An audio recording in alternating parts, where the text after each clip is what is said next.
રાધનપુરમાં ભવ્ય ઈદની ઉજવણી કરાઈ હતી। કોમી એકતાના અનોખા દર્શન। પાટણ જિલ્લાના રાધનપુર શહેરમાં પવિત્ર રમજાન માસ પૂર્ણ થતાં ભવ્ય ઈદની ઉજવણી કરાઈ હતી। ઐતિહાસિક નગર તરીકે ઓળખાતું રાધનપુર શહેર હંમેશા કોમી એકતા અને ભાઈચારાનું ઉત્તમ ઉદાહરણ રહ્યું છે, જ્યાં તમામ સમાજના હિન્દુ મુસ્લિમ સમાજના ભાઈઓ સાથે મળી દરેક તહેવારની ઉજવણી કરે છે।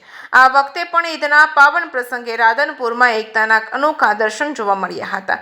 મુસ્લિમ બિરાદરોએ સાથે ઈદની ખુશીઓ વેચવા માટે હિન્દુ સમાજના લોકો મોટી સંખ્યામાં પહોંચ્યા હતા। ઈદ મુબારક પાઠવી ભાઈચારાનો મજબૂત સંદેશો આપ્યો હતો। આ પ્રસંગે રાધનપુર નગરપાલિકા બાંધકામ સમિતિના ચેરમેન ગુલામભાઈ ઘાંચી અને તેમની ટીમ દ્વારા ઈદની શુભકામનાઓ પાઠવવામાં આવી હતી। તમામ હિન્દુ ભાઈઓનું સ્વાગત અને અભિનંદન કરવામાં આવ્યા હતા। રાધનપુર શહેરમાં જોવા મળેલ અને આ કોમી એકતા સમાજ માટે એક પ્રેરણાદાયક ઉદાહરણ છે, જે સંદેશો આપે છે કે ભાઈચારો અને એકતા દ્વારા જ સમાજમાં શાંતિ અને સમૃદ્ધિ શક્ય બને છે। કે સિંહ ગુજરાતી સાથે મનુ ઠક્કર, રાધનપુર। જે ઈદ ઉલ ફિત્રના મુબારક તહેવારના દિવસે મુસ્લિમ સમાજના અગ્રણીઓ તેમજ ઘાંચી સમાજના અગ્રણીઓ સાથે મળી અને હિન્દુ લોકો સાથે પણ મળી અને ઈદ મુબારકનો જે તહેવાર હતો તેનો ખુશીથી પર્વ ઉજવ્યો છે।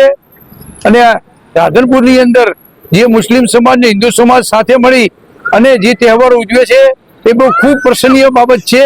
અને આજે પણ હિન્દુ પરિવારોએ મુસ્લિમ પરિવારોને ઈદ મુબારક ખૂબ ખૂબ પાઠવ્યા છે અને ખૂબ રમઝાન મુબારકના રોજા રાખ્યા છે, તે બદલ મુબારકબાદી આપી છે।